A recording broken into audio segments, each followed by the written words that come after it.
نے آپ کو ایک بار پھر دہرایا، پاکستان کی ایک اور سابق وزیر اعظم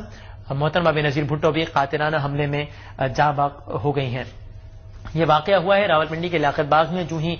جلسہ ختم ہوا، اور چونکہ پاکستان پیپلز پارٹی اپنے ایک پرٹیکولر سٹانس کی وجہ سے، ہر سیاسی جماعت کا اپنا موقف ہوتا ہے، پاکستان پیپلز پارٹی اپنے موقف کی وجہ سے موجودہ حالات میں پاکستان پیپلز پارٹی کی گیدرنگز نسبتاً زیادہ حساس تصور کی جاتی تھی، اس لیے محترمہ بینظیر بھٹو کی ذاتی سیکیورٹی پر بھی اور پاکستان پیپلز پارٹی کے بڑے اجتماعات میں بھی سیکیورٹی کے انتظامات نسبتاً زیادہ غیر معمولی ہوا کرتے تھے۔ اس سے پہلے پاکستان پیپلز پارٹی کی چیئرپرسن بینظیر بھٹو صاحبہ جو کہ اب مرحوم ہو گئی، ان کے جو سیکیورٹی کے حوالے سے جو ان کے خصوصی نمائندے تھے رحمان ملک صاحب، وہ بھی مسلسل ریکویسٹ کرتے رہے ہیں حکومت سے کہ انہیں ان کی مطلوبہ اور ریکوائرڈ سہولت فراہم کی جائے سیکیورٹی کی، اور اس دوران ہم نے دیکھا کہ جو سابق حکومت تھی جس کے بعد نگراں حکومت کا سیٹ اپ آیا، اس نے بھی محترمہ بینظیر بھٹو کو کچھ مقامات پر سخت سیکیورٹی فراہم کرنے کی یقین دہانی اور کئی مقامات پر انتہائی محتاط رہنے کی بھی ہدایت کی۔ محترمہ بینظیر بھٹو نے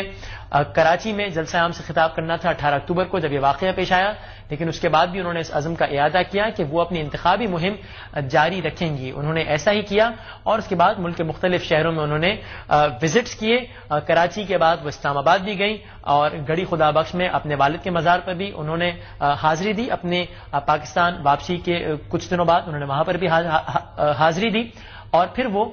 پشاور گئیں، وہاں پر انہوں نے پاکستان پیپلز پارٹی کے جو مختلف نمائندگان ہیں جو کہ الیکشن میں بھی حصہ لے رہے ہیں ان کی رہائش گاہوں پر بھی پریس کانفرنس کی۔ پشاور، واہ کینٹ، لاڑکانہ این 204